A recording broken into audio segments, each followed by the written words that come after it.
El magnetismo es un fenómeno en el cual algunos objetos ejercen fuerzas de atracción o repulsión sobre otros objetos. Sin embargo, todos los objetos tienen efectos ante la presencia del magnetismo. El campo magnético es el espacio o región de actividad que rodea a un objeto con propiedades magnéticas, como es el caso de los imanes.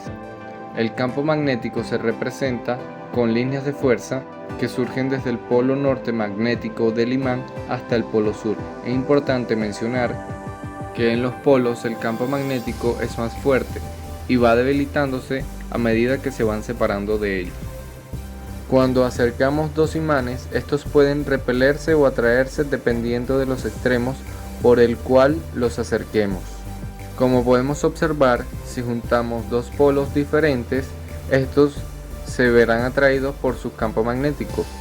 Son muchas las aplicaciones del magnetismo y están presentes en nuestra vida diaria, siendo componentes de muchos objetos y aparatos como las bandas magnéticas de las tarjetas de crédito, los audífonos, las cornetas, las brújulas, los teléfonos, los motores eléctricos, refrigeradores, trenes bala, entre otros. En la actualidad hay varios grupos de motores eléctricos, pero por el momento nos vamos a fijar solo en los motores de corriente continua. Y para construir uno vamos a viajar en el tiempo para conseguir los elementos necesarios. Para conseguir un motor eléctrico, hoy en día necesitamos energía eléctrica, específicamente una fuente de corriente continua, y en 1800 Alessandro Volta desarrolló la primera batería, así que nos vamos a llevar esto para poder encender nuestros motores. En 1820 Hans Ørsted descubrió que una corriente eléctrica puede generar un campo magnético. Esto es generalmente importante porque es esta relación la que nos permite convertir energía eléctrica en energía mecánica. En términos simples, al pasar una corriente eléctrica por el cable genera un campo magnético a su alrededor. Siguiendo la regla de la mano derecha, la regla de la mano derecha nos dice que cuando hay una carga de movimiento que avanza en dirección del dedo pulgar, se genera un campo magnético en la dirección del resto de los dedos. Por el contrario, si la mano avanza hacia el otro lado, el campo magnético sería hacia el otro lado. El campo magnético generado por la corriente en movimiento interactúa con el campo magnético generado por otras cargas, como las presentes en una brújula, provocando que estos se intenten alinear.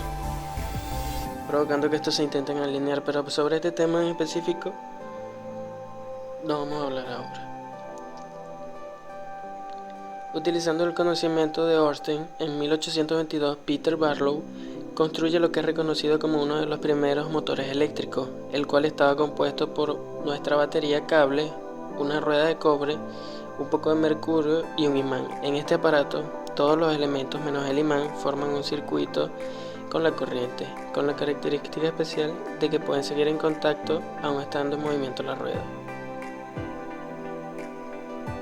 De esta manera, al agregar el imán, que genera un campo magnético en sus dos polos, y dejar que la corriente sea una medida mediante circuitos a través de la trayectoria más corta, es decir, entre el eje de la rueda y la bolsa de mercurio, se genera un nuevo campo magnético, el cual interactúa a través del imán, produciendo movimiento.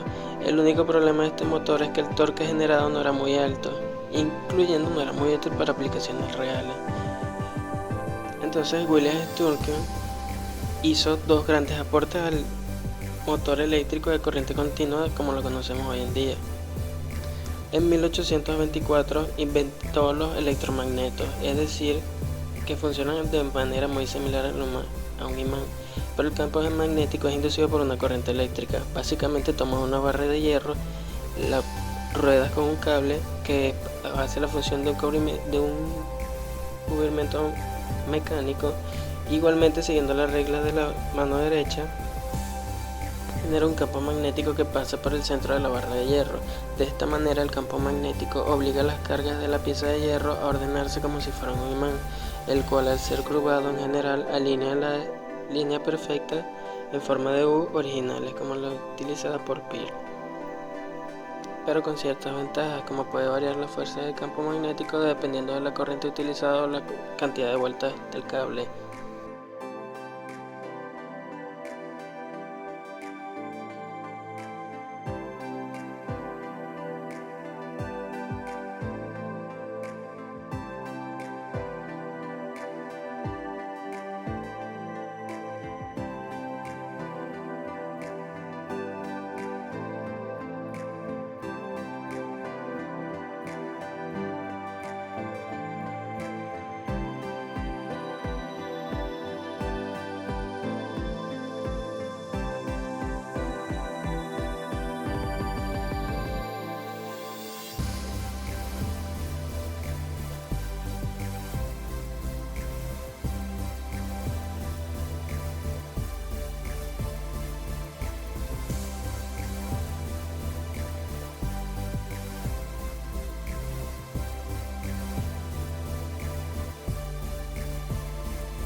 El cual consistía en hacer que el eje se encargue de impartir la dirección de la corriente que pasa por el cable del electroimán. Para lograrlo, conectó los cables del electroimán a dos placas que van pegadas en el eje, pero sin que éstas hicieran contacto entre sí, las cuales a su vez están conectadas a la fuente de corriente continua solo mediante presión, es decir, podían rotar libremente.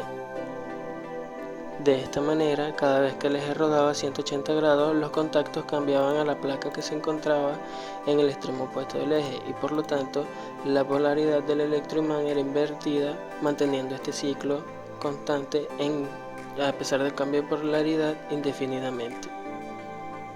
Ahora estamos más que capacitados para volver a la actualidad y ver cómo funciona un motor eléctrico hoy en día. Si tomamos un motor eléctrico de corriente continua, nos vamos a encontrar con lo siguiente.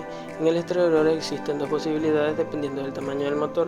Para motores más pequeños podemos encontrar dos imanes, mientras que para motores de mayor tamaño es más probable encontrar electroimanes, también conocidos como estatores, los cuales independientemente de cuál se utilicen generan un campo magnético alrededor del eje. Luego en el interior tendremos un eje con el conmutador y la conexión con la fuente de corriente continua, la cual recordemos puede rotar libremente, ya sea usando una placa de presión o un sistema de tacones, que es un material conductor que son, gracias a un resorte, siempre mantiene contacto con el eje. Tendiendo el sistema conmutador listo, agregaremos los cables por los que pasará la corriente eléctrica generando un campo magnético, el cual intentará alinearse con el campo magnético del resto del